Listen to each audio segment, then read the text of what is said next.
செலிகோ life காப்பீட்டுதாரராகி family சவாரி சென்றிடுவோம்.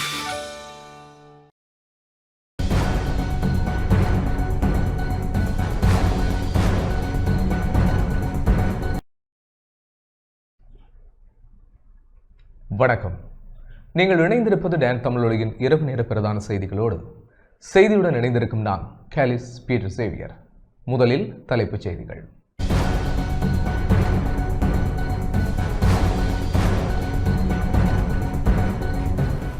ஜனநாயகத்திற்கு ஆபத்து ஏற்படவில்லை என பிரதமர் ஹரணி அமரசூரிய தெரிவிப்பு. கொழும்பு கொட்டாஞ்சேனை பகுதியில் இடம்பெற்ற துப்பாக்கிச் சூட்டில் ஒருவர் உயிரிழப்பு, யாழ்ப்பாணத்தில் 3 கைது.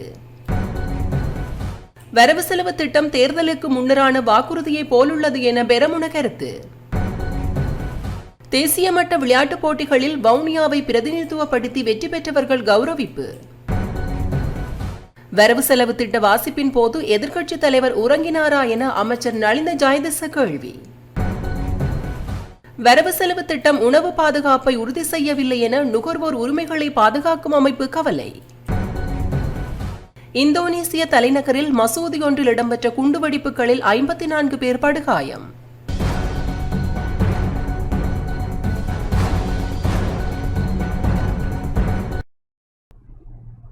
தொடர்வது முதன்மை செய்தி.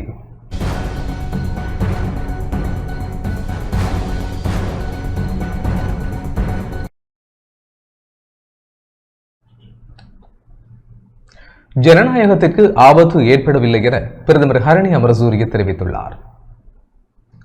பல கட்சி முறை ஆபத்தில் வீழ்ந்தமைக்கு எதிர்க்கட்சிகளே காரணம் என பிரதமர் ஹரணி அமரசூரிய தெரிவித்தார். நாடாளுமன்றத்தில் இன்று ஒதுக்கீட்டு சட்டம் மூலம் 2026 இரண்டாம் மதிப்பீடு மீதான விவாதத்தில் கலந்து கொண்டு தெரிவிக்கும் போதே அவர் இதனை தெரிவித்தார்.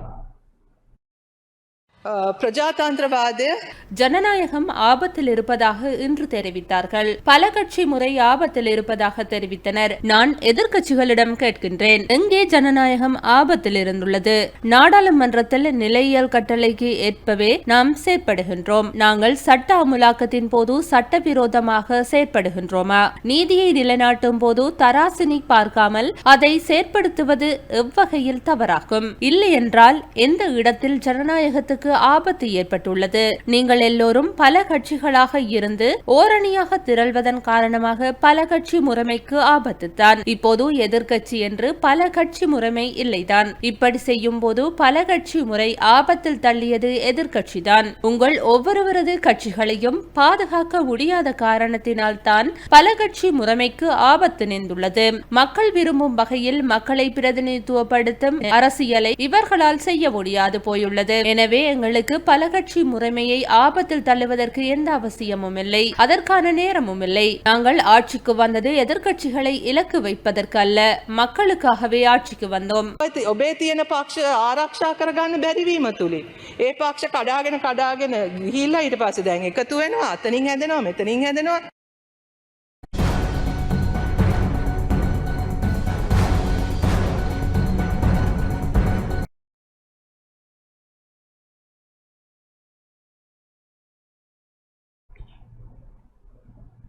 கொழும்பு கொட்டாஞ்சேனை பகுதியில் இடம்பெற்ற துப்பாக்கிச் சூட்டில் ஒருவர் உயிரிழந்துள்ளார்.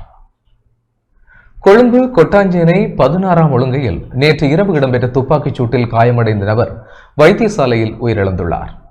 சொகுசு காரில் வந்த குழுவொன்று பாதிக்கப்பட்டவரை துரத்தி சென்று துப்பாக்கிச் சூடு நடத்தியதாக ஆரம்பகட்ட போலீஸ் விசாரணையில் தெரியவந்துள்ளது.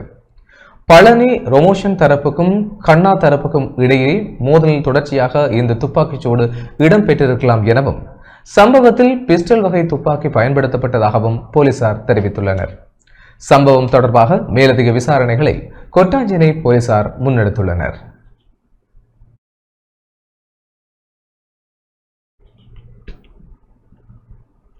இதேவேளை கொழும்பு கொட்டாஞ்சேனையில் நடத்தப்பட்ட துப்பாக்கிச் சூட்டு சம்பவம் தொடர்பில் இன்று யாழ்ப்பாணத்தில் 3 கைது செய்யப்பட்டுள்ளனர். கொட்டாஞ்சேனை 16வது ஒழுங்கையில் நேற்று இரவு காரில் சென்ற சிலரால் நடத்தப்பட்ட துப்பாக்கிச் சூட்டில் 30 வயதான இளைஞர் ஒருவர் உயிரிழந்தார். குறித்த சம்பவத்துடன் தொடர்புடையவர் என சந்தேகிக்கப்படும் கார் யாழ்ப்பாணம் மானிப்பாய் போலீஸ் பிரிவுக்குட்பட்ட பகுதியில் இன்று யாழ்ப்பாண மாவட்ட குற்றத்தடுப்பு பிரிவு போலீசாரால் கைப்பற்றப்பட்டது.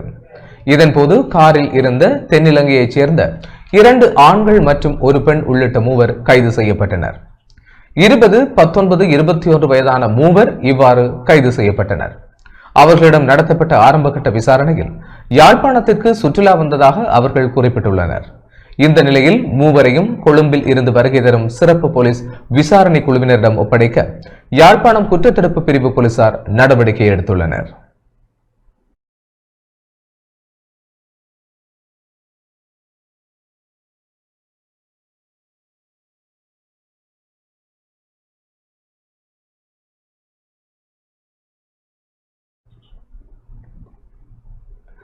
மதுபான சாலைக்கான உரிமம் பெற்றிருப்பதாக உறுதிப்படுத்தினால் பதவி விலக தயார் என நாடாளுமன்ற உறுப்பினர் சிவஞானம் ஸ்ரீதரன் தெரிவித்துள்ளார்.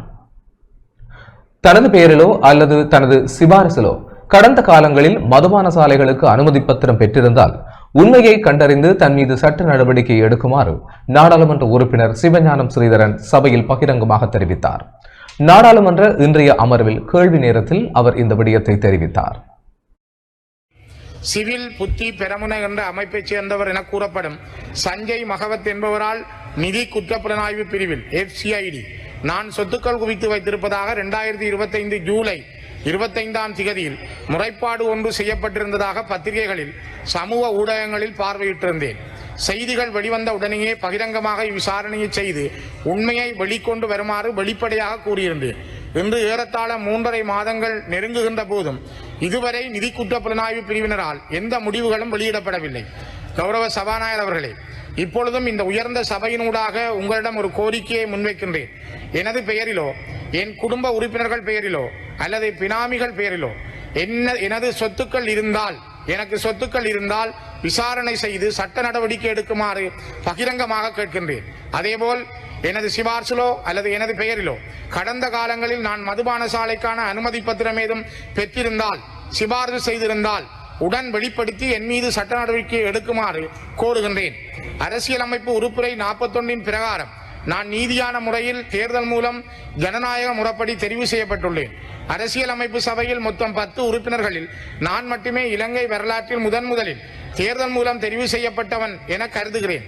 கௌரவ சபாநாயகர் அவர்களே, பாராளுமன்ற நிலையற்கட்டளை 29 பிரகாரம் இது ஒரு சிறப்புரிமை மீறல் அல்ல என்பதையும் அரசியல் அமைப்பின் உறுப்புரை 41A படி விசாரணை நடாத்தி உண்மையை முதலிலே வெளிக்கொணர்ந்து நீதியை நிலைநாட்டுமாறு தயவுடன் கேட்டுக்கொள்கின்றேன். இதிலே மிக முக்கியமாக சாமர சம்பத் அவர்கள் ஊவா மாகாண முதலமைச்சராக இருந்த பொழுது அவர் ஒரு தமிழ் பெண் அதிபரை முழங்காலில் இருத்தி வைத்து விசாரித்த ஒரு மனநோயாளி என்பதையும் இந்த இடத்திலே நான் பதிவு செய்ய விரும்புகிறேன். ஆகவே நீதியான முறையில் நீதி நியாயம் கிடைக்கக்கூடிய வகையில் தயவு செய்து கௌரவ சபாநாயகர் அவர்களே உடனடி விசாரணைக்கு உத்தரவிட்டு நான் சொத்துக்கள் வைத்திருந்தால் அல்லது யாருக்காவது நான் மதுபான சாலைகளுக்கு சிபார்சு செய்திருந்தால் அல்லது எனது பெயரில் எடுத்திருந்தால் நீங்கள் உரிய விசாரணை நடத்தி என் மீது சட்ட நடவடிக்கை எடுத்து எனது பதவியை பறிப்பதற்கும் நான் பூரணமான சம்மதத்தை இந்த உயர்ந்த சபையினூடாக முன்வைத்து எனக்கு நீதி கிடைக்க வேண்டும் என்பதை இந்த இடத்திலே வலியுறுத்தி நிறைவு செய்கின்றேன். வரவு செலவு திட்டம் தேர்தலுக்கு முன்னரான வாக்குறுதியை போலுள்ளது என சாகர காரியவசம் தெரிவித்துள்ளார். முன்மொழியப்பட்டுள்ள வரவு செலவு திட்டம் தேர்தலுக்கு முன்னர் ஜனாதிபதி அனுரகுமார் திசாநாயக்க மக்களுக்கு கொடுத்த வாக்குறுதிகளைப் போலவே உள்ளதாக ஸ்ரீலங்கா பொதுஜன பெரமுனவின் பொதுச் செயலாளர் சாகர காரியவசம் தெரிவித்துள்ளார். ஸ்ரீலங்கா பொதுஜன பெரமுனவின் தலைமையகத்தில் இன்று இடம்பெற்ற ஊடகவியலாளர் சந்திப்பின் போதே அவர் இதனை தெரிவித்துள்ளார்.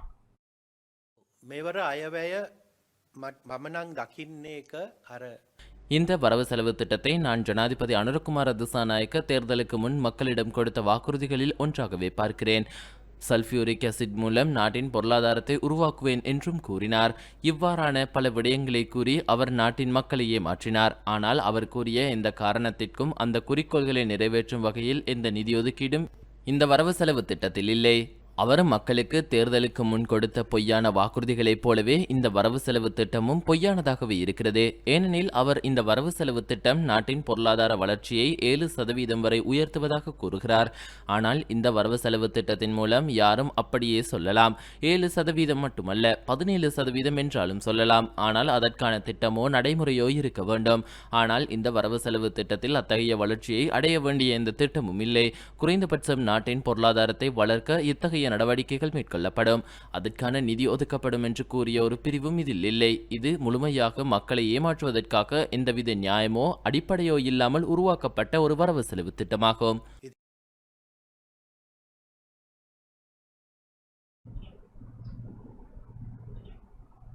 தேசிய மட்ட விளையாட்டுப் போட்டிகளில் வவுனியா மாவட்டத்தை பிரதிநிதித்துவப்படுத்தி வெற்றி பெற்றவர்களுக்கான கௌரவிப்பு நிகழ்வு இன்று இடம்பெற்றது. தேசிய மட்ட விளையாட்டுப் போட்டிகளில் வவுனியா மாவட்டத்தை பிரதிநிதித்துவப்படுத்தி வெற்றி பெற்றவர்களுக்கான கௌரவிப்பு நிகழ்வு வவுனியா தெற்கு வலய கல்வி பணிமனையின் ஏற்பாட்டில் இன்று இடம்பெற்றது. இம்முறை இடம்பெற்ற தேசிய மட்ட விளையாட்டுப் போட்டியில் அரை மரதனில் முதலாம் இடத்தையும் 5000 மீட்டர் ஓட்டத்தில் புதிய சாதனையையும் 1500 மீட்டர் ஓட்டத்தில் இரண்டாம் இடத்தையும் விகிர்தன் பெற்றுக் கொண்டார். பரிதி வட்டம் வீசலில் கிருசிகன் முதலாம் இடத்தையும் பளுதூக்கலில் கோசிகா முதலாம் இடத்தையும் பெற்றனர். இவ்வாறு இவர்கள் வவுனியா மாவட்டத்திற்கு பெருமை சேர்த்தனர். இவ்வாறு தேசிய மட்டத்தில் வவுனியா மாவட்டத்திற்கு பெருமை சேர்த்த குறித் மூவருக்குமான கௌரவிப்பு நிகழ்வு இன்று இடம்பெற்றது. வவுனியா பழைய பேருந்து நிலையத்திற்கு அருகில் இருந்து குறித்த மூவரும் மாலை அணிவித்து பேண்ட் வாத்தியம் முழங்க வலிய கல்வி அலுவலக மண்டபத்திற்கு அழைத்துச் செல்லப்பட்டனர். தொடர்ந்து மூவருக்கும் பொன்னாடை போர்த்தி பதக்கங்கள் அணிவிக்கப்பட்டு நினைவு சின்னம் வழங்கப்பட்டது. வவுனியா தெற்கு வலய கல்வி பணிப்பாளர் தானா முகுந்தன் தலைமையில் இடம்பெற்ற இந்த நிகழ்வில் அதிபர்கள், ஆசிரிய ஆலோசகர்கள், மாவட்ட விளையாட்டு உத்தியோகத்தர் ஆசிரியர்கள், விளையாட்டுத்துறை பயிற்சியாளர்கள் என பலரும் பங்கேற்றனர்.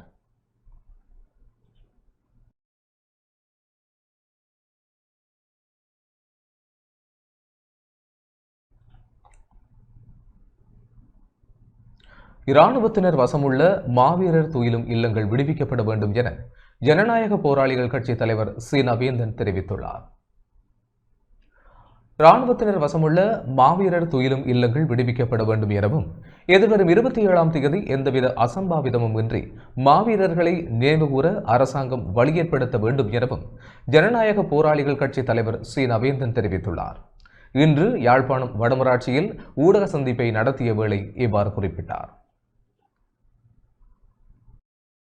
எஞ்சி இருக்கின்ற இந்த மாவீரர் துயிலும் இல்லங்களிலே இருக்கின்ற இராணுவ முகாம்களை உடனடியாக அகற்றி இந்த மாவீரர் தினத்தை ஒரு சிறப்பான முறையிலே ஒரு தேசிய நல்லிணக்கத்தோடு ஒரு விட்டு கொடுப்புகளோடு இந்த மக்கள் அனுஷ்டிப்பதற்கு இந்த அரசாங்கம் வழி சமைத்து கொடுக்க வேண்டும் என்று நாங்கள் கேட்டுக்கொள்கின்றோம்.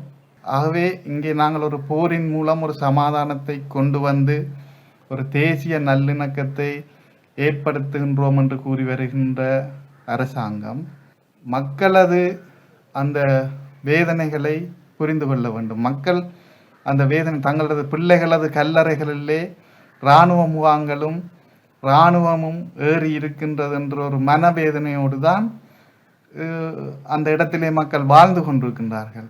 ஆகவே இங்கே ஒரு நல்ல ஒரு தேசிய நல்லிணக்கம் வருவதற்கான வாய்ப்பே இல்லை. ஏனென்று சொன்னால் ஒரு இனம் இன்னொரு இனத்தினுடைய பிள்ளைகளுடைய கல்லறைகள் மீது ஏறி இருக்கின்றது என்றது ஒரு தேசிய நல்லிணக்கத்தை தான் பாதிக்கும்.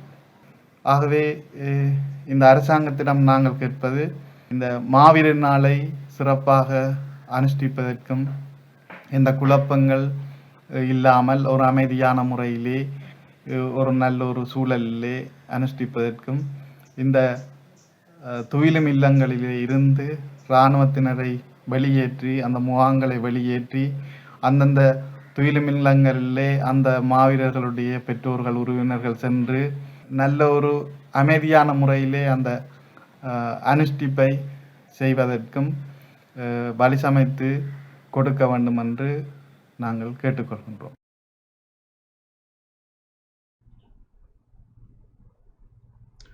மாவீரர் துயிலும் இல்லங்களை விடுவிக்கும் அரசின் நல்லெண்ண அடிப்படையிலான செயல்பாட்டை வரவேற்றுள்ள சாவகச்சேரி பிரதேச சபை உறுப்பினர் சேனா மயூரன் சிறையிலுள்ள முன்னாள் போராளிகளும் விடுவிக்கப்பட வேண்டும் என கோரிக்கை விடுத்துள்ளார்.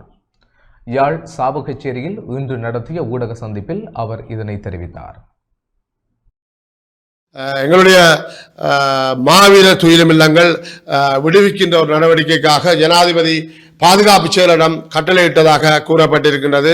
அந்த விடயத்தை நாங்கள் உண்மையிலே மிகவும் ஆழ்மனதோடு நாங்கள் அவர்களை அந்த விடயத்தை வரவேற்று நிற்கின்றோம். உண்மையிலே இது ஒரு தமிழ் மக்களுக்கு கிடைக்கப்பட்டிருக்கின்ற ஒரு நன்மையான காரியம். அதே போல ஒரு நல்லெண்ண அடிப்படையிலான ஒரு நடவடிக்கை. இந்த விடயத்தை நாங்கள் வரவேற்று பாராட்டி நிற்கின்றோம்.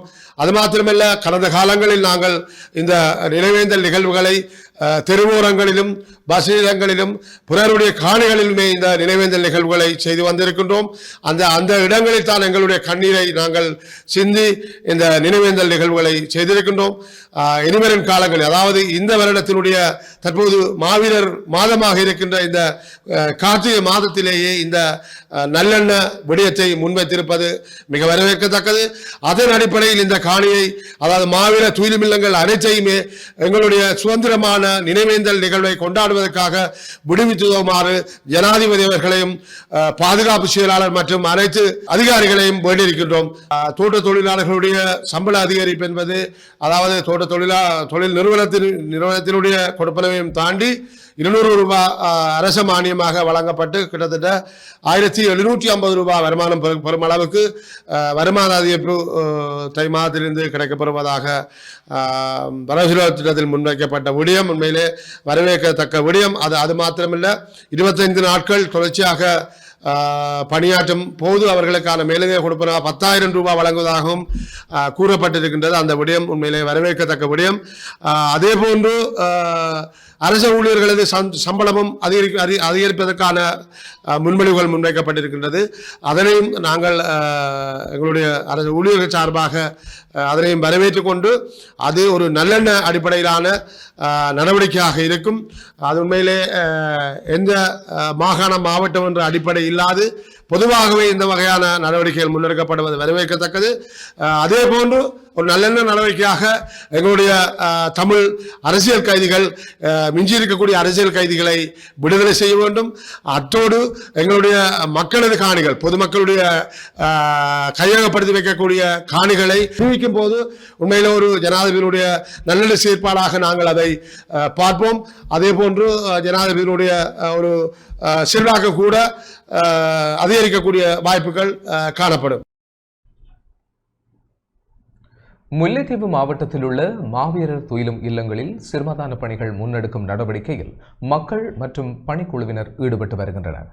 அந்த வகையில் மாவட்டத்தில் தேவிபுரம் பகுதி மாவீரர் துயிலும் இல்லம் துப்புரவு செய்யும் நடவடிக்கையில் மக்கள் இன்றைய தினம் ஈடுபட்டிருந்தனர். மாவட்டத்தில் 11க்கும் மேற்பட்ட இடங்களில் மாவீரர்களின் வித்துடல்கள் விதைக்கப்பட்டுள்ளன.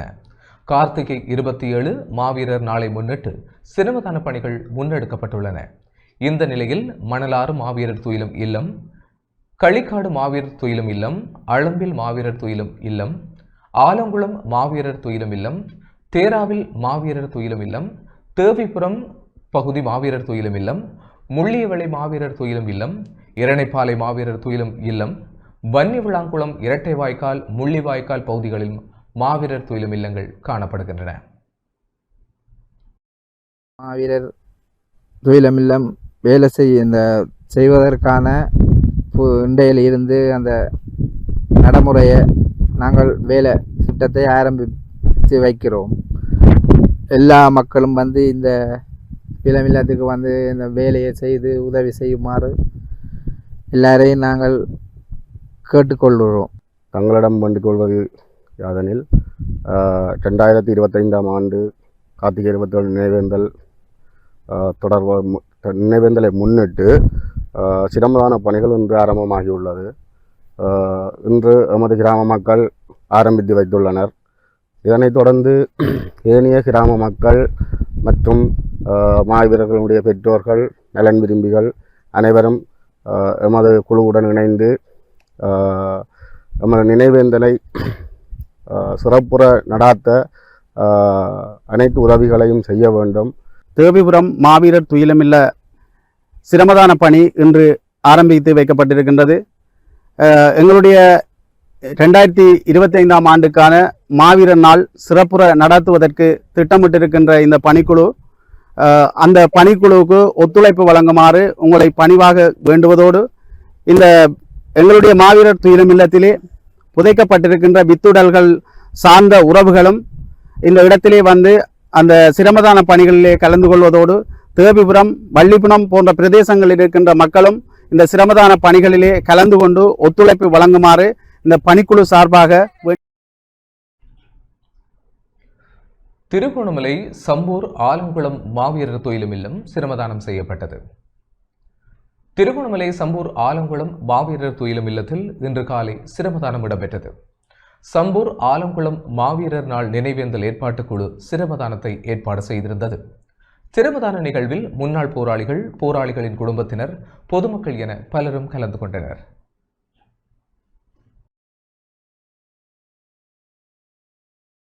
மட்டக்களப்பில் விவசாயிகளுக்கான களப்பாடசாலையில் பயிற்சி பெற்ற பயனாளிகளுக்கான சான்றிதழ்கள் வழங்கப்பட்டன. விவசாய திணைக்களம் நடைமுறைப்படுத்தும் விவசாயிகளுக்கான களப்பாடசாலையின் பயிற்சி பெற்ற பயனாளிகளுக்கான சான்றிதழ் வழங்கும் நிகழ்வு இன்று மட்டக்களப்பு சத்துருகொண்டான் விவசாய போதனாசிரியர் பிரிவுக்குட்பட்ட பிள்ளையாரடி விவசாய பிரிவில் நடைபெற்றது. 12 வார வீட்டுத்தோட்ட களப்பாடசாலை விவசாய பயிற்சிகளை நிறைவு செய்த பயனாளிகளுக்கு சான்றிதழ்கள் வழங்கப்பட்டன. பிள்ளையாரடி விவசாய பிரிவு போதனாசிரியர் தெய்வ மனோகரி ரமேசனின் ஒருங்கிணைப்பில் மாவட்ட பிரதி விவசாய பணிப்பாளர் எம் பரமேஸ்வரன் தலைமையில் இடம்பெற்ற இந்த நிகழ்வில் மாவட்ட உதவி விவசாய பணிப்பாளர் காயத்ரி வேணுதாஸ், கொக்குவில் விக்னேஸ்வரா வித்யாலய அதிபர் எல் விஜேந்திரன் உட்பட பலர் கலந்து கொண்டனர். கள பாடசாலை பயனாளிகளுக்கு வீட்டுத்தோட்ட விவசாய உபகரணங்களும் வழங்கப்பட்டன.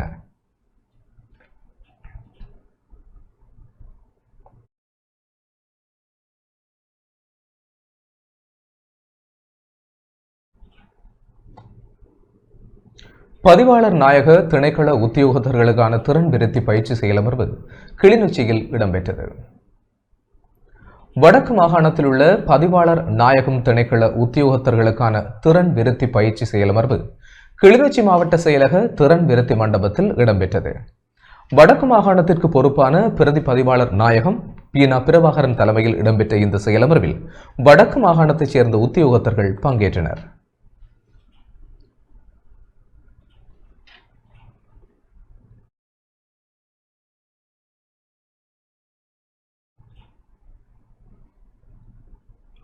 நுவரேலியா ஹேட்டன் வீதியில் முச்சக்கர வண்டி விபத்துக்குள்ளானதில் 3 காயமடைந்துள்ளனர். நானுயா போலீஸ் பிரிவுக்குட்பட்ட நுவரேலியா ஹேட்டன் பிரதான வீதியில் பங்களாவத்த பகுதியில் இன்று பிற்பகல் இடம்பெற்ற முச்சக்கர வண்டி விபத்தில் 3 காயமடைந்துள்ளனர். இவ்விபத்தில் முச்சக்கர வண்டியில் பயணித்த 3 பலத்த காயமடைந்த நிலையில் நுவரேலியா மாவட்ட பொது வைத்தியசாலையில் அனுமதிக்கப்பட்டுள்ளனர். குறித்த விபத்து சம்பவம் தொடர்பில் மேலும் தெரிய வருவதாவது: தலவாக்கலை பகுதியில் இருந்து உடப்புசல்லாவை நோக்கி பயணித்த முச்சக்கர வண்டி வேக கட்டுப்பாட்டை இழந்தமையினால் இந்த விபத்து சம்பவித்துள்ளதாக தெரிவிக்கப்படுகிறது. இந்த நிலையில் குறித்த விபத்தில் முச்சக்கர வண்டி சேதமடைந்துள்ளது. குறித்த சம்பவம் தொடர்பில் நானுயா போலீசார் மேலதிக விசாரணைகளை மேற்கொண்டு வருகின்றமை குறிப்பிடத்தக்கது.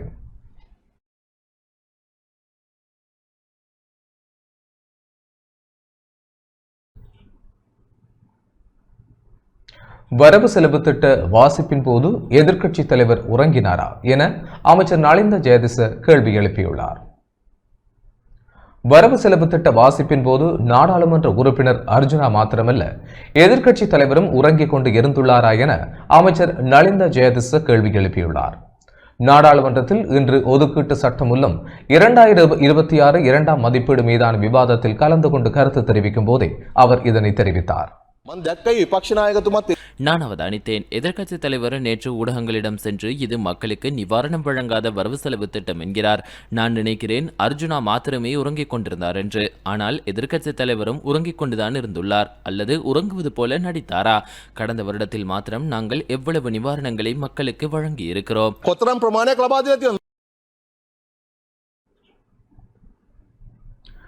நாடாளுமன்ற உறுப்பினர்களின் வாகன கொள்வனவுக்காக 12,500 மில்லியன் ரூபாய் நிதி ஒதுக்கப்பட்டுள்ளதாக தெரிவிக்கப்படும் கருத்தானது உண்மைக்கு புறம்பானது என அமைச்சர் நலிந்த ஜெயதிச கேள்வி எழுப்பியுள்ளார். பார்லிமெண்ட் மந்திரிவருන්ට වාහන ගන්න රුපියල් මිලියන 12,500ක් වෙන් කරයි. நாடாளுமன்ற உறுப்பினர்களின் வாகன கொள்வனவுக்காக 12,500 மில்லியன் ரூபாய் நிதி ஒதுக்கப்பட்டுள்ளதாக தெரிவிக்கின்றனர். அது பொய்யான கூற்றாகும். இதோ இருக்கிறது 32.3 இதில் குறிப்பிடப்பட்டுள்ள விடயம் என்னவெனில், அரசாங்க நிறுவனங்களுக்கு தேவையான வாகனங்கள், உள்ளூராட்சி சபைகளுக்கு தேவையான உபகரணங்களை கொள்வனவு செய்வதற்காக இம்முறை வரவு செலவு திட்டத்தில் 12,500 மில்லியன் ரூபாய் ஒதுக்கியுள்ளோம். நீங்கள் வேண்டுமானால் கூறுங்கள், உங்களது கட்டுப்பாட்டில் உள்ள உள்ளூராட்சி மன்றங்களுக்கான பெக்கோ, உழவு இயந்திரம் ஆகியன அவசியமில்லை என்று அவற்றை வழங்காமல் இருக்கிறோம். ஆனால் உள்ளூராட்சி நிர்வாக அமைச்சின் ஊடாக பெறப்பட்ட அறிக்கைகளுக்கு அமைவாகவே இந்த தொகைகளை ஒதுக்கியுள்ளோம். அதேபோல அரசு நிறுவனங்கள் பலவற்றில் பழைய வாகனங்களே பயன்படுத்தப்படுகின்றன. எனவே அவற்றிற்காக வாகனங்களை கோரியுள்ளோம். சுமார் 2,700 வாகனங்கள் வரையில் அரச நிறுவனங்கள் மற்றும் உள்ளூராட்சி நிறுவனங்களுக்கு அவசியமாகின்றன. இவை அனைத்திற்காகவுமே 12,500 மில்லியன் ரூபாய் நிதி ஒதுக்கியுள்ளோம். මොනවද කියලා මොකද අපේ MOHලට අපේ ප්‍රාදේශීය සෞඛ්‍ය සේවා අධ්‍යක්ෂවරුන්ට ප්‍රමාණවත් වාහන නැහැ. සමහර වාහන අවුරුදු 10 12 15 පැරණි. வரவு செலவு திட்டம் உணவு பாதுகாப்பை உறுதி செய்யவில்லை என நுகர்வோர் உரிமைகளை பாதுகாக்கும் அமைப்பின் தலைவர் அசேல சம்பத் தெரிவித்துள்ளார். வரவு செலவு திட்டத்தில் நுகர்வோரின் உணவு பாதுகாப்பை உறுதி செய்யும் வகையிலான தேசிய வேலை திட்டம் வகுக்கப்படாமை வருத்தம் அளிப்பதாக நுகர்வோர் உரிமைகளை பாதுகாக்கும் அமைப்பின் தலைவர் அசேல சம்பத் தெரிவித்துள்ளார். நுவரெலியா உள்ளூராட்சி பாராளுமன்றம் கொழும்பில் இன்று இடம்பெற்ற ஊடகவியலாளர் சந்திப்பின் போதே அவர் இதனை தெரிவித்துள்ளார். අපි අවුරුදු ගාන තිස්සේ පෙනී ඉන්න මෙරටේ විශ්වවිද්‍යාල දරුවන්ගේ මේ ආපනශාලා ප්‍රශ්න සම්බන්ධව பல ஆண்டுகளாக நிலவி வந்த பல்கலைக்கழக மாணவர்களின் உணவக பிரச்சினைக்கு நிதி ஒதுக்கீடு செய்யப்பட்டுள்ளமை சிறந்த விடயமாகும். கிராமப்புற குழந்தைகளுக்கான உயர்வேக இணைய வசதி மற்றும் பிராட்பேண்ட் இணைப்புகள் வழங்கப்படும் விடயம் சிறந்ததாக அமைந்துள்ளது. கொழும்பு, பிளியந்தலை போன்ற பகுதிகளில் செல்லப்பிராணிகள் இறந்த பின் அடக்கம் செய்ய இடம் வழங்கும் திட்டம் வரவேற்கப்பட்டது. மாணவர்களுக்கு வழங்கப்படும் மகாபல உதவித்தொகை 5,000 ரூபாவிலிருந்து 7,500 ரூபாவாக உயர்த்தப்பட்டுள்ளமை பாராட்டத்தக்க விடயமாகும். நீதிமன்றம் உள்ளிட்ட பொது இடங்களில் மாற்றுத்திறனாளிகளுக்கான கழிப்பறை வசதிகளுக்கு வழங்கப்பட்டமைக்காக நன்றிகளை தெரிவித்துக் கொள்ள விரும்புகின்றோம். வரவு செலவு திட்டத்தில் நுகர்வோர் பாதுகாப்பு, உணவு தரம், மருந்து விலை போன்ற பிரச்சினைகள் குறித்து எதுவும் குறிப்பிடப்படவில்லை. மேலும் வெங்காயம், உருளைக்கிழங்கு போன்றவற்றிற்கான களஞ்சியங்களுக்கு நிதி ஒதுக்கப்பட்டதை வரவேற்றாலும் முந்தைய வரவு செலவு திட்டத்தில் இதை செய்திருக்கலாம். கிராமப்புற இளைஞர்களுக்கான பால் உற்பத்தி திட்டம் நடைமுறைக்கு வரவில்லை. கடந்த வரவு செலவு திட்டத்தில் அறிவிக்கப்பட்ட பசும்பால் உற்பத்தி திட்டம் நிறைவேறவில்லை. மாணவர்களுக்கு வவுச்சர்கள் வழங்கப்பட உள்ளமை சிறந்த விடயமாக இருந்தாலும் கல்விப் பொருட்கள் குறித்து கவனம் செலுத்தப்படவில்லை. மருந்து விலை, மருந்து செலவு குறித்து கவனம் செலுத்தப்படவில்லை. தரமான உணவுக்கான தேசிய திட்டம் வகுக்கப்படவில்லை. பாடசாலை மற்றும் பல்கலைக்கழக மாணவர்கள், பொதுமக்களுக்கு தரமான உணவு வழங்கும் தேசிய திட்டம் வகுக்கப்படாமை வருத்தமளிக்கும் விடயமாக அமைந்துள்ளது. ඔවුන්ට ඒ නිසි තැන විශේෂයෙන්ම අපේ ප්‍රදේශය අවුවෙන්නේ කැස්බෑව සහ පිළියන්දල නියම ව්‍යාපෘති පටන් ගන්නෙ අපි ඒවට අගය කරනවා. தமிழமுதம் குழுமத்தின் 46,000 தமிழ் பெயர் தொகுப்பு அறிமுகம் இன்று யாழ்ப்பாணத்தில் இடம்பெற்றது. தமிழமுதம் குழுமத்தின் 46,000 தமிழ் பெயர் தொகுப்பு அறிமுகம் இன்று யாழ்ப்பாணம் பருத்தித்துறையில் ஜெயராஜ் தலைமையில் இடம்பெற்றது. தமிழ் பெயர் சூட்டி தமிழராய் எம்மை இனம் காட்டுவோம் எனும் தொனிப்பொருளில் புத்தக வெளியீடு இடம்பெற்றது. சிறப்புரையை யாழ்ப்பாண பல்கலைக்கழக கலை பீடாதிபதி ரகுராம் நிகழ்த்தினார். முதல் பிரதியை பண்டிதர் பரந்தாமனின் மகளான மருத்துவர் முல்லை கலை பீடாதிபதி ரகுராமுக்கு வழங்கி வைத்ததை தொடர்ந்து ஏனைய பிரதிகளும் வழங்கி வைக்கப்பட்டன. இந்த நிகழ்வில் மருத்துவர்கள், தமிழ் ஆர்வலர்கள், ஜனநாயக போராளிகள் கட்சி தலைவர் சி வேந்தன், உள்ளூராட்சி மன்றங்களின் உறுப்பினர்கள், அரசியல் செயல்பாட்டாளர்கள், மக்கள் என பலரும் பங்கேற்றனர்.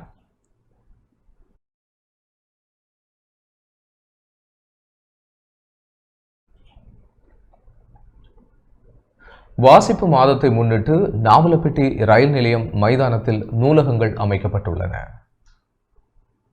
வாசிப்பு மாதத்தை முன்னிட்டு நாவலப்பிட்டி ரயில் நிலையம், ஜெயதிலக மைதானம் ஆகியவற்றில் சிறிய அளவிலான நூலகங்கள் அமைக்கப்பட்டுள்ளன. சபையின் உப தவிசாளர் சுரேஸ்வரனின் கோரிக்கைக்கு அமைய நாவலப்பிட்டி நகர சபையின் ஏற்பாட்டில் முன்னெடுக்கப்பட்டிருக்கும் இந்த வேலை திட்டத்தின் கீழ் நாளாந்தம் பத்திரிகைகளை வாசிப்பதற்குரிய வசதிகளும் செய்யப்பட்டுள்ளன. வாசிப்பை மேம்படுத்தும் நோக்கில் இந்த திட்டம் முன்னெடுக்கப்பட்டுள்ளதாகவும் இதனை இப்பகுதி மாணவர்கள் பூரணமாக பயன்படுத்திக் கொள்ள வேண்டும் எனவும் ஏற்பாட்டாளர்களினால் அறிவித்தல் விடுக்கப்பட்டுள்ளது.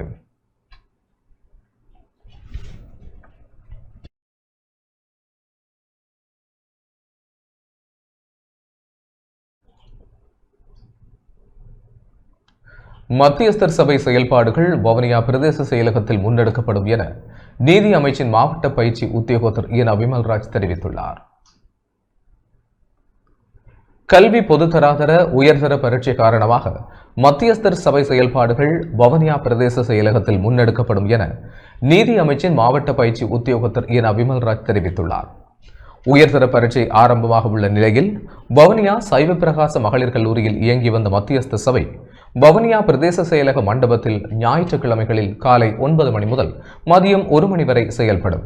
அதேபோல் வவுனியா குடியிருப்பில் உள்ள இலங்கை திருச்சபை தமிழ் கலவன் பாடசாலையில் செயல்பட்டு வந்த வவுனியா மாவட்ட விசேட காணி மத்தியஸ்தர் சபை வவுனியா பிரதேச செயலக மாநாட்டு மண்டபத்தில் ஞாயிற்றுக்கிழமைகளில் காலை 9 மணி தொடக்கம் மதியம் 1 மணி வரை செயல்படும்.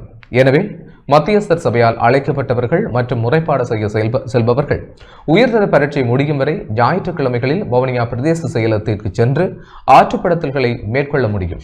இவ்வாறு நீதியமைச்சின் மாவட்ட பயிற்சி உத்தியோகத்தர் ஈனா விமல்ராஜ் குறிப்பிட்டுள்ளார்.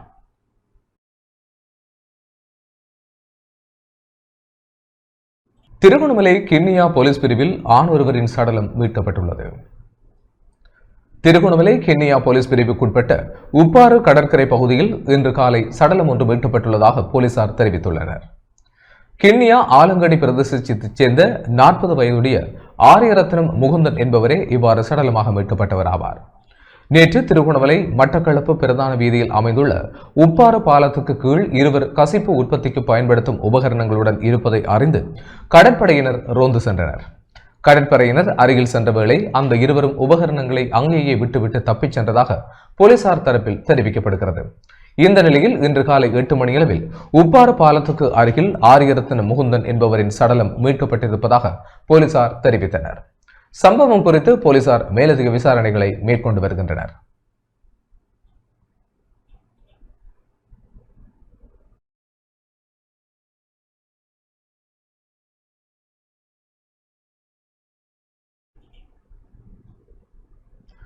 கேபிள் கார் திட்டத்தின் கட்டுமான நிறுவனத்திற்கு 1 லட்சம் ரூபாய் செலுத்த வேண்டும் என கம்பளை உடப்பலாத்து பிரதேச செயலாளருக்கு மேன்முறையீட்டு நீதிமன்றம் உத்தரவிட்டுள்ளது. கம்பளை உடப்பலாத்து பிரதேச செயலாளர் ஆத்ம தில்ருசி ஜெயரத்ன தனது தனிப்பட்ட நிதியிலிருந்து 1 லட்சம் ரூபாவை கேபிள் கார் திட்டத்தின் கட்டுமான நிறுவனத்திற்கு செலுத்துமாறு மேன்முறையீட்டு நீதிமன்றம் உத்தரவிட்டுள்ளது. இலங்கையில் முதல் முறையாக அமையப்பெறவிருக்கும் கம்பளை அம்புலுவாவ கேபிள் கார் திட்டத்தை இடையூறு செய்து அதன் கட்டுமான பணிகளை நிறுத்த முற்பட்டார் என்ற குற்றச்சாட்டின் கீழ் வழக்கு தாக்கல் செய்யப்பட்டிருந்த நிலையில் வழக்கு விசாரணைக்கு எடுத்துக் கொள்ளப்பட்ட பின்னர் இவ்வாறு தீர்ப்பு வழங்கப்பட்டுள்ளது. குறித்த திட்ட பணிகளில் எந்த வகையிலும் தலையிட வேண்டாம் என்றும் மேன்முறையீட்டு நீதிமன்ற நீதிபதி கிஹான் குலதுங்க உத்தரவிட்டுள்ளார். வெளிநாட்டு முதலீட்டில் கட்டப்பட்டு வரும் திட்டத்திற்கு பொறுப்பான நிறுவனங்களிடமிருந்து சம்பந்தப்பட்ட நிறுவனம் முறையான ஒப்புதல் பெற்றிருந்தாலும் பிரதேச செயலாளர் தனது கடமைகளை மீறி கேபிள் கார் திட்ட பணிகளுக்கு இடையூறு செய்து கட்டுமானத்தை தடுத்துள்ளார். இவ்வாறு தெரிய வந்துள்ளதை தொடர்ந்து நீதிபதி தனது தீர்ப்பில் இவ்வாறு தெரிவித்தார். இதுபோன்ற வழக்குகளில் சட்டமா அதிபர் துறை அதிகாரிகள் உண்மைகளை முறையாக ஆய்வு செய்து சம்பந்தப்பட்ட தரப்பினருக்கு ஆலோசனை வழங்க வேண்டும் என்றும் நீதிபதி கூறினார். அம்புலுவாவ கேபிள் கார் திட்டத்தின் கட்டுமான நிறுவனம் தாக்கல் செய்த வழக்கை ஆராய்ந்த பின்னர் குறித்த தீர்ப்பு வழங்கப்பட்டமை குறிப்பிடத்தக்கது. இதன்போது கேபிள் கார் திட்ட நிறுவனத்தின் சார்பாக சனத் விஜயவர்தனவும் சட்ட நிறுவனத்தின் அறிவுறுத்தலின் பெயரில் ஜனாதிபதி வழக்கறிஞர் அலி சப்ரியுடன் வழக்கறிஞர் நாபிக் நாபாத் ஆஜரானார். அதே நேரத்தில் அம்புலுவாவ அறக்கட்டளையின் சார்பாக ஜனாதிபதி வழக்கறிஞர் சஞ்சீவ ஜெயவர்தன ஆஜரானார். உடப்பலாத பிரதேச செயலாளர் சார்பாக சட்டமா அதிபர் துறை ஆஜரானமை குறிப்பிடத்தக்கது.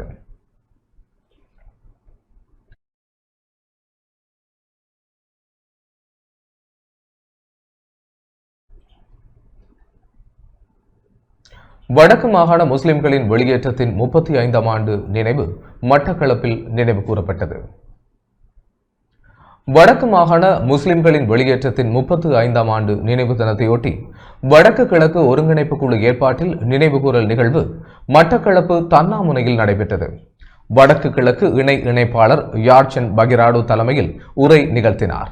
முகைதீன் சிவலை பள்ளிவாசல் தலைவர் மௌலவி AMA அசீஸ், வன்முறையற்ற மோதல் தீர்வுக்கான மையம் இயக்குனர் ஆறுமுகம் சொர்ணலிங்கம், யாழ்ப்பாண மகளிர் மேம்பாட்டு மையத்தின் பணிப்பாளர் திருமதி MAM சியானா, இலங்கை கிழக்கு பல்கலைக்கழக நூலலித்துறையின் கலை மற்றும் கலாச்சார பீட பேராசிரியர் S ஜெயசங்கர், இலங்கை மனித உரிமைகள் ஆணைக்குழுவின் மட்டக்களப்பு பிராந்திய ஒருங்கிணைப்பாளர் MLM இசுதீன், மனித உரிமை ஆர்வலர் ருக்கி பெர்னாண்டோ, வடகிழக்கு ஒருங்கிணைப்பு குழு உறுப்பினர் துரையப்பா காந்தன் ஆகியோர் சிறப்புரையாற்றினர்.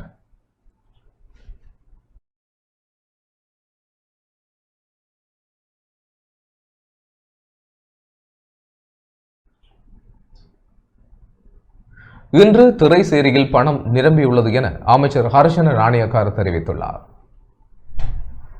மொத்தமாக வீழ்ந்திருந்த இந்த நாட்டை ஆரம்பத்தில் இருந்து கட்டியெழுப்ப வேண்டிய நிலை ஏற்பட்டதாக நீதி மற்றும் தேசிய ஒருமைப்பாட்டு அமைச்சர் ஹர்ஷன நாணயக்கார தெரிவித்தார். நாடாளுமன்றத்தில் இன்று ஒதுக்கீட்டு சட்டம் மூலம் 2026 இரண்டாம் மதிப்பீடு மீதான விவாதத்தில் கலந்து கொண்டு கருத்து தெரிவிக்கும் போதே அவர் இதனை தெரிவித்தார். மொத்தமாக வீழ்ந்திருந்த இந்த நாட்டை ஆரம்பத்தில் இருந்து கட்டியெழுப்ப வேண்டிய நிலை ஏற்பட்டதாக நீதி மற்றும் தேசிய ஒருமைப்பாட்டு அமைச்சர் ஹர்ஷன நாணயக்கார தெரிவித்தார். நாடாளுமன்றத்தில் இன்று ஒதுக்கீட்டு சட்டம் மூலம் 2026 இரண்டாம் மதிப்பீடு மீதான விவாதத்தில் கலந்து கொண்டு கருத்து தெரிவிக்கும் போதே அவர் இதனை தெரிவித்தார்.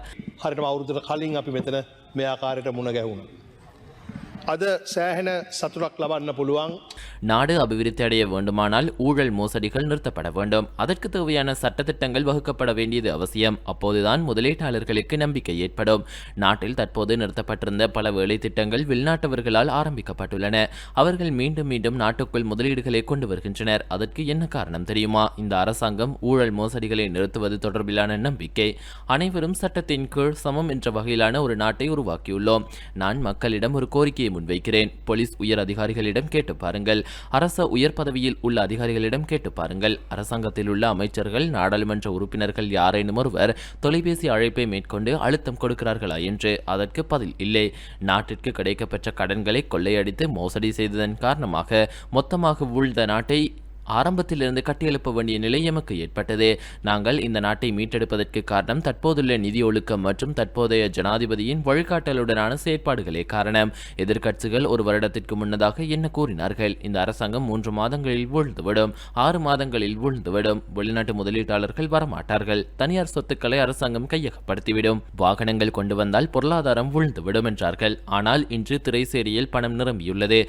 அதை எவ்வாறு முகாமைத்துவம் செய்வார்கள் என்றவாறான பேச்சுக்களை கேட்கக்கூடியதாக இருந்தது. பரவாயில்லை, கடந்த ஒரு வருடமாக நாங்கள் வேலை செய்துள்ளோம். ஆனால் எதிர்க்கட்சிகள் பொய்களை கூறி உங்களை தவறாக வழிநடத்தியுள்ளன. அடுத்த 4 வருடங்களுக்கும் அவ்வாறே தான் நடக்கும். ඒවා හොරාකෑම දූෂණය මේ සියල්ලම නිසා වැටිච්ච රටක් කොනක ඉඳලා උස්සන්න වුණා අපිට.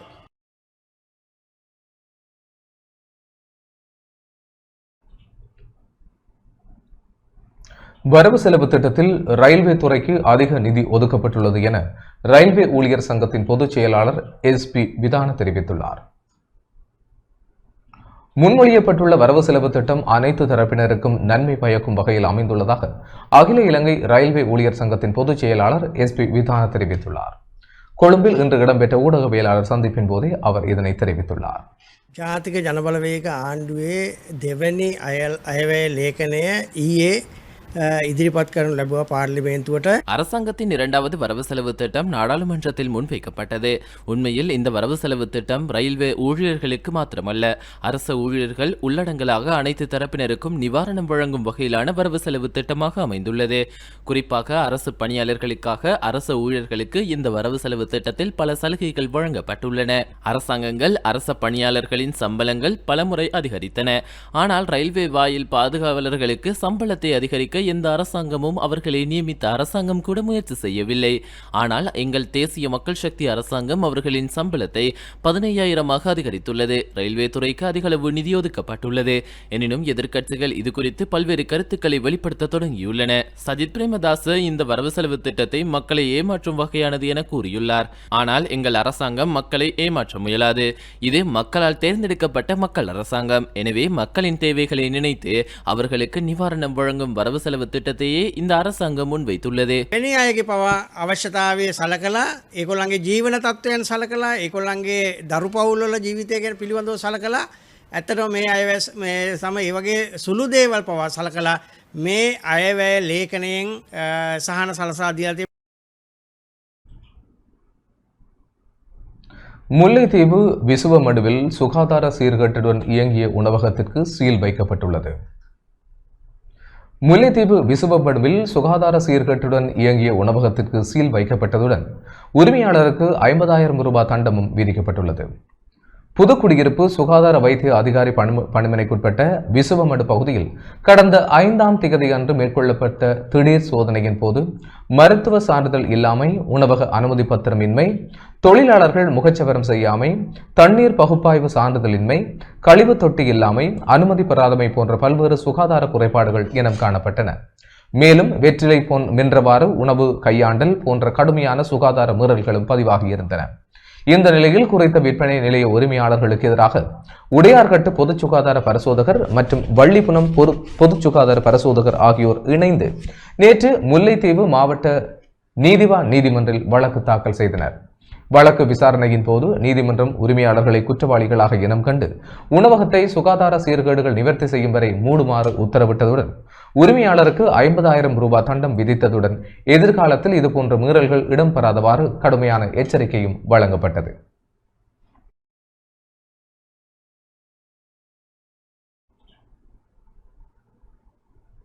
நுவரேலியா ரத்தல்ல தமிழ் வித்தியாலயத்தில் சுமார் 300 மாணவர்களுக்கு உதவி வழங்கப்பட்டது. நுவரேலியா கல்வி வலயத்திற்குட்பட்ட ரத்தல்ல தமிழ் வித்தியாலயத்தில் சுமார் 300 மாணவர்களுக்கு பாடசாலை உட்கட்டமைப்பு வசதிகளை மேம்படுத்தும் வகையில் தைத்த ஆடைகளும் பயிற்சி கொப்பிகளும் வழங்கி வைக்கப்பட்டன. ஃபெரண்டினா அபிவிருத்தி நிறுவனத்தினால் வழங்கி வைக்கப்பட்டுள்ளது. இந்த நிகழ்வுக்கு பிரதம அதிதியாக நுவரேலியா வலய கல்வி நிர்வாகத்திற்கு பொறுப்பான பிரதி கல்வி பணிப்பாளர் ஆவண்ணா கணேசராஜ், ஃபெரண்டினா நிறுவன பிரதி முகாமையாளர் DR ரஹீம், ரத்தல்ல தோட்ட முகாமையாளர் அமல்க டில்ஷான், லிந்துலை சுகாதார வைத்தியர் ஜானித், ஃபெரண்டினா நிகழ்ச்சி திட்ட உத்தியோகத்தர் G பிரியதர்சினி உள்ளிட்ட பலரும் கலந்து கொண்டனர்.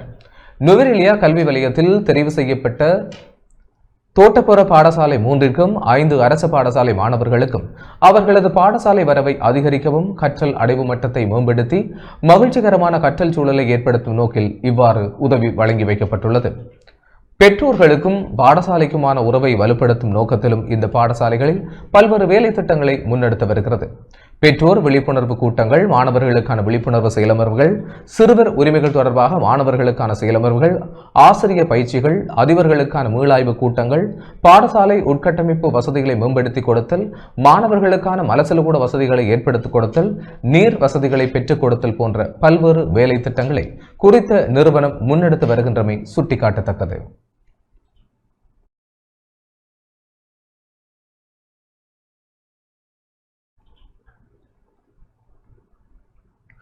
மக்களின் எதிர்பார்ப்பு நிர்மூலமாகியுள்ளது என அக்மிமன தேரர் தெரிவித்துள்ளார். அரசாங்கம் மக்களின் அனைத்து நம்பிக்கைகளையும் அழித்துவிட்டது என தேரர் தெரிவித்துள்ளார். கொழும்பில் இன்று இடம்பெற்ற ஊடகவியலாளர் சந்திப்பின் போதே அவர் இதனை தெரிவித்துள்ளார்.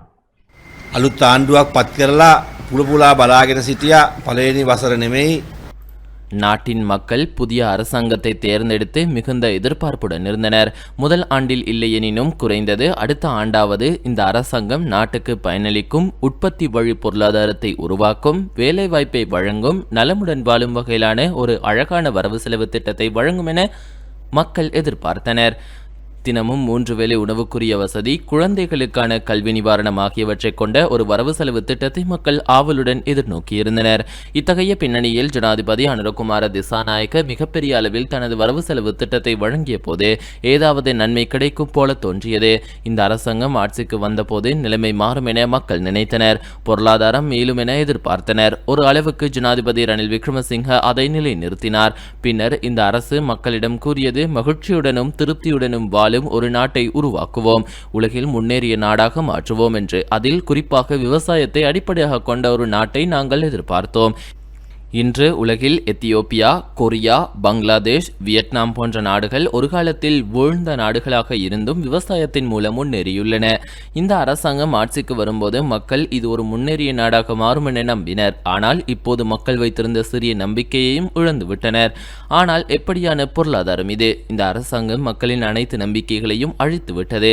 நாமல் கருணாரத்ன, லால்காந்த போன்றோர் விவசாயிகளுடன் கண்ணீர் வடித்தார்கள். இன்று அவர்கள் எங்கே? அமைச்சகங்களில், ஏசி அறைகள், சுழலும் நாட்காலிகளில் அமர்ந்திருக்கிறார்கள். விவசாயிகளின் துயரை மறந்துவிட்டார்கள். இன்று விவசாயிகள் தற்கொலை செய்யும் அளவுக்கு துன்பத்தில் உள்ளனர். සඳහන් කළොත්. இத்துடன் டான் தமிழொலியின் இரவு நேர பிரதான செய்திகள் நிறைவடைகின்றன. தொடர்ந்தும் செய்திகளோடு இணைந்து கொள்ள டான் நியூஸ் தொலைக்காட்சியோடு இணைந்திருங்கள். வணக்கம்.